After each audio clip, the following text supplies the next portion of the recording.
درود پاک کب کب کہاں کہاں اور کیسے کیسے کام آتا ہے۔ ایک بہت ہی خوبصورت واقعہ، بڑا ایمان افروز واقعہ ہے جو میں آپ کے سامنے پیش کرتا ہوں۔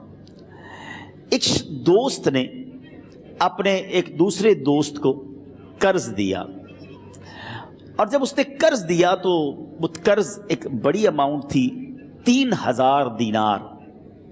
وہ ٹائم آ گیا جب اس ٹائم وہ قرض لینے کے لیے اپنے دوست کے پاس گیا کہ بھائی مجھے میرے پیسے واپس دو، تو اس نے کہا کہ پیسے تو نہیں ہے میرے پاس، میں کولیپس ہو گیا ہوں، بزنس اب میرا ختم ہو گیا ہے، میں تمہاری رقم نہیں دے سکتا۔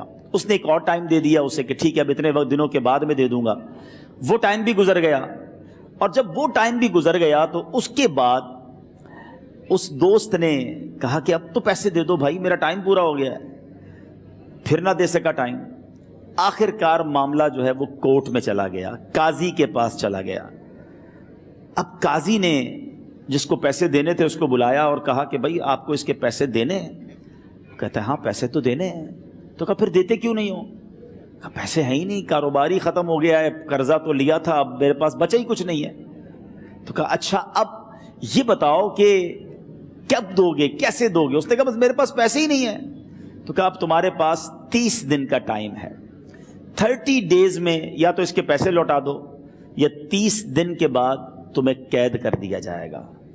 یہ شخص اب گھر آیا، پیسے تو تھے نہیں، مگر شاید علماء نے لکھا کتابوں میں، یہ واقعہ کئی بڑی بڑی کتابوں میں لکھا اور درود پاک کے فضائل کی بڑی بڑی کتابوں میں لکھا، اور اس شخص نے سوچا کہ اس نے ایک حدیث پاک پڑھی ہوئی تھی کہ جس میں یہ نبی پاک علیہ الصلوۃ والسلام نے فرمایا ہے، جس کا مضمون ہے کہ جو شخص پریشان ہو، مصیبت زدہ ہو، اسے چاہیے کہ مجھ پر کثرت سے درود پاک پڑھے، کیونکہ درود پڑھنا مصیبتوں اور پریشانیوں کو لے جاتا ہے۔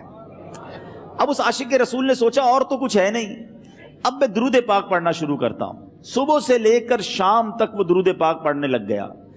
27 دن گزر گئے، only 3 days left، 3 دن باقی تھے قاضی کے پاس جانے میں۔ 27 دن گزر گئے درود پڑھتے پڑھتے۔ جب 28ویں رات آئی تو آنکھیں تو بند ہوئیں، مگر خواب میں اسے ایک آواز آئی، گھبراؤ نہیں، تمہارا قرضہ ادا کر دیا جائے گا، تمہارا مسئلہ سالو ہو جائے گا۔ صبح اٹھتا ہے، درود پاک پڑھ رہا ہے، مگر کہتا ہے یہ آواز سے تو مسئلہ حل نہیں ہوگا، پیغام کیا ہے اسے سمجھ نہ آیا۔